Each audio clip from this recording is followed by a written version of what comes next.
হাঁপাইতেছেন কেন, কি হয়েছে?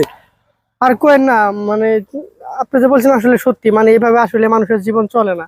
মানে আপনারা ভিডিও করার পরে, মানে ভিডিওটা আপলোড করার পরে আমার গার্লফ্রেন্ড চলে গেছে গা। তাছাড়া আমি এই অবস্থার কারণে মানুষের জায়গায় জায়গায় অপমান, প্লাস আমি অনেক জায়গায় মাইরও খাইছি। প্লিজ দয়া করে আপনি আর আমার কোনো ভিডিও ছাইরেন না।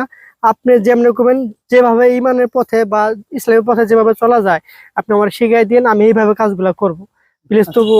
আচ্ছা আচ্ছা, এবার আমি একটু বলি। আচ্ছা, আপনার গার্লফ্রেন্ডের অবস্থা কি? গার্লফ্রেন্ড ওই যে আপনার ভিডিওটা করার পরে সে আমার ছাইরা চলে গেছে, এমনকি তার বিয়ে হয়ে গেছে। আপনার গার্লফ্রেন্ডের বিয়ে হয়ে গেছে? হুম।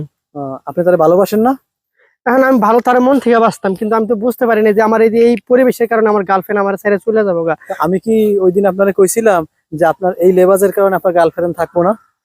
জি, আপনি আমার বলছিলেন, কিন্তু আমি এটা মাথায় ঢুকে নাই কিংবা বুঝতে পারি নাই যে আপনার কথাটা একদিন সত্য হয়ে যাবে। কিন্তু আজ বুঝতে পারতেছি, মানুষের দৌড়ানি, বাইরে বাড়ি খাওয়ার পরেই, একটু আগে দৌড়ানি খাইছি, একটা মানুষ আমার এই দেড় মারছে পেছনে।